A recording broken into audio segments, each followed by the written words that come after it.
भारत की higher education आप कह सकते हैं एक बहुत ही बड़े एक ऐतिहासिक मोड़ पर खड़ी है। दशकों पुरानी जो व्यवस्था थी वो अब बदलने जा रही है। और ये एक ऐसा बदलाव है जो सिर्फ यूनिवर्सिटीज को नहीं बल्कि पूरे एजुकेशन जगत को और हमारे भविष्य की दिशा को तय करेगा। सोचिए, लगभग 70 सालों से जिस यूनिवर्सिटी ग्रांट्स कमीशन यानी यूजीसी ने भारत की यूनिवर्सिटीज को एक शक्ल दी, वो पूरा का पूरा ढांचा अब खत्म किया जा रहा है। ये सिर्फ एक कानून का अंत नहीं है बल्कि सच में एक पूरे युग का अंत है। तो सबसे बड़ा सवाल यही उठता है कि इसकी जगह लेगा कौन?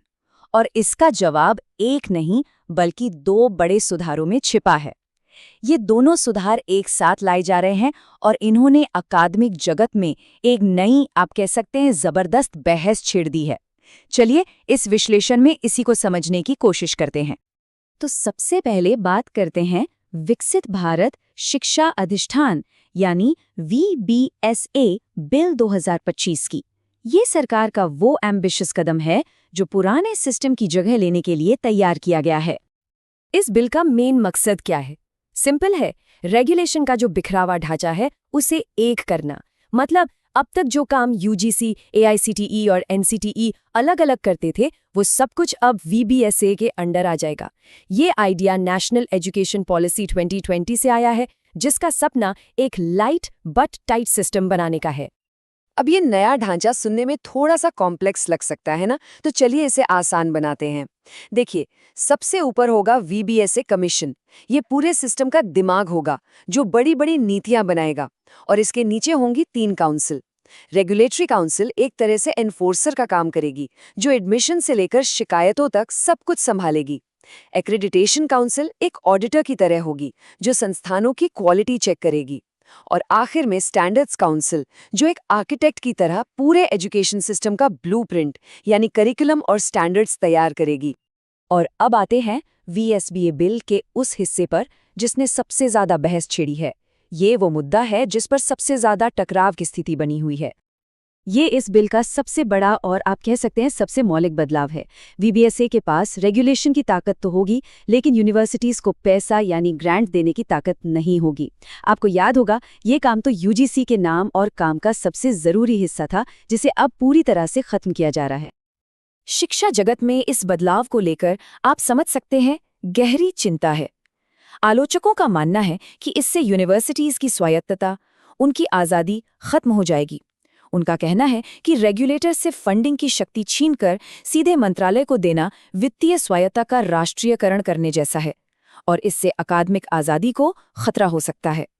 जरा इस स्लाइड पर एक नज़र डालिए। ये पुराने और नए सिस्टम के बीच का फर्क एकदम साफ दिखा रहा है। 1956 के कानून के तहत यूजीसी के पास ग्रांट देने की अपनी ऑटोनॉमस पावर थी, जिससे यूनिवर्सिटीज़ को एक तरह की फाइनेंशियल आज़ादी मिलती थी। लेकिन VBSA बिल में ये शक्ति जीरो है। ग्रांट सीधे मंत्रालय से आएगी, जिसका मतलब साफ है कि राजनीतिक और नौकरशाही का कंट्रोल बढ़ सकता है। अब कहानी के दूसरे हिस्से पर चलते हैं। ये है UGC इक्विटी रेगुलेशंस 2026, जिसने आते ही एक संवैधानिक संकट खड़ा कर दिया। देखिए ये सब कितनी तेजी से हुआ। 13 जनवरी को रेगुलेशंस आते हैं और कुछ ही दिनों में 20 से 25 जनवरी के बीच पूरे देश में विरोध शुरू हो जाता है। 27 को मामला सुप्रीम कोर्ट पहुंचता है और महीने के खत्म होते होते 29 तारीख को देश की सबसे बड़ी अदालत इन पर रोक लगा देती है। तो 2026 के रेगुलेशन इतने विवादास्पद क्यों थे? असल में वजह ये थी कि 2012 के जो नियम थे वो सिर्फ एक सलाह की तरह थे, एडवाइजरी थे। लेकिन 2026 के नियम एक सख्त कानून की तरह थे। अगर कोई इनका पालन नहीं करता तो UGC उस संस्थान की मान्यता तक रद्द कर सकता था या उसकी ग्रांट रोक सकता था। पावर बहुत ज्यादा थी। लेकिन विवाद की असली जड़ थी इस रेगुलेशन की धारा 3C। इसने जाति आधारित भेदभाव की परिभाषा को बहुत ही ज्यादा सीमित कर दिया था। इसके मुताबिक भेदभाव सिर्फ और सिर्फ तभी माना जाएगा जब वो SC, ST या OBC समुदाय के किसी सदस्य के साथ हुआ हो। तो इसी परिभाषा को सुप्रीम कोर्ट में चुनौती दी गई। याचिकाकर्ताओं ने तर्क दिया कि ये तो जनरल कैटेगरी के छात्रों को भेदभाव के खिलाफ कोई कानूनी सुरक्षा ही नहीं देता। ये संविधान के आर्टिकल 15 का उल्लंघन है, जो किसी भी नागरिक के साथ भेदभाव पर रोक लगाता है। आलोचकों ने यह भी कहा कि कानून पीड़ितों का एक पदानुक्रम यानी एक हायरार्की ऑफ विक्टिमहुड बना रहा है, जो असंवैधानिक है।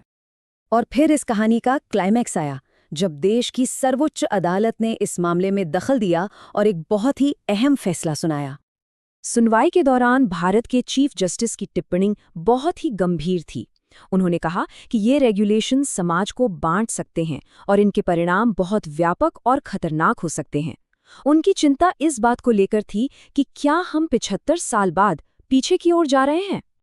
सुप्रीम कोर्ट ने इन नियमों पर फिलहाल के लिए रोक तो लगा दी है, लेकिन ये लड़ाई अभी खत्म नहीं हुई है। मामले की अगली सुनवाई 19 मार्च 2026 को होगी और तब तक ये अनिश्चितता बनी रहेगी। तो ये दो बड़े सुधार हमें एक बहुत बड़े सवाल के सामने लाकर खड़ा कर देते हैं।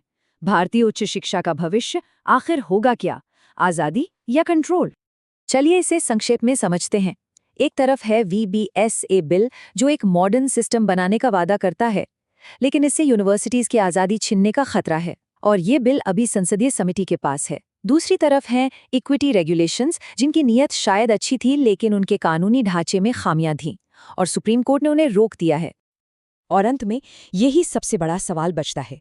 जब हम 2047 के विकसित भारत का सपना देखते हैं, तो हमें ये तय करना होगा कि उस भारत में ज्ञान का निर्माण एक आज़ाद माहौल में होगा या फिर सख्त सरकारी नियंत्रण में। इसका जवाब शायद भविष्य ही देगा।